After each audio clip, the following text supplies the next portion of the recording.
कर्नाटक के ज़िला बेलगावी में मुसलसल तीसरे रोज़ भी बारिश हुई है। बड़े दरियाओं में पानी की सतह खतरनाक हद तक बुलंद हो गई है। कई नशेबी पुल ज़ेरे आब आ गए हैं और ज़िला के मुख्तलिफ इलाकों में मामूलात ज़िंदगी शदीद मुतासर हुए हैं। साथ ही शदीद बारिश से बेलगावी और खानापुर तालुकों के लोगों को बड़ी राहत मिली है, जहां पानी की किल्लत के बायस पीने का पानी सिर्फ 12 दिन में एक मरतबा फराहम किया जा रहा था। चिक्कोड़ी में पड़ोसी रियासत महाराष्ट्र के मगरबी घाट में होने वाली शदीद बारिश के बाद दरियाए कृष्णा, दूध गंगा और वेद गंगा में भी पानी की सतह तेजी से बुलंद हो गई है। पानी की सतह तकरीबन 20 फीट तक बढ़ चुकी है। शदीद बारिश के बायस अथानी, चिक्कोड़ी, रायबाग और कागवाड़ तालुकों में कम से कम 7 नशेबी पुल ज़ेरे आब आ गए हैं, जिसके नतीजे में तकरीबन 1 दर्जन देहातों का सड़क का राब्ता मुनक़ता हो गया है।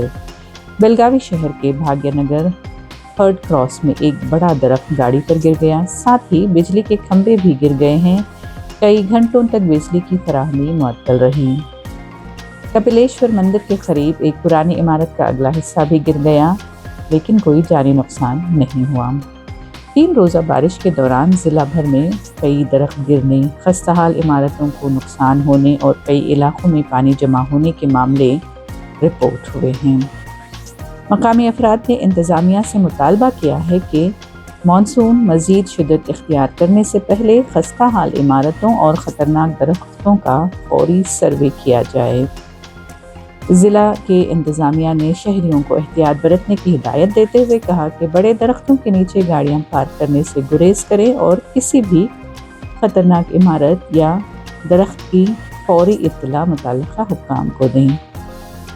उधर खासबाग के ऊपर गली में तकरीबन 200 साल पुराना इमली का एक दरख्त बारिश के दौरान जड़ से उखड़ गया, जिससे ब्रह्मादेव मंदिर मुकम्मल तौर पर तबाह हो गया। कई मकानों को भी नुकसान पहुंचा। इस हादसे में 2 अफराद मामूली तौर पर जख्मी हुए हैं, जबकि मुतासरा मकान में काम करने वाली एक खातून मौजूजाना तौर पर महफूज हैं।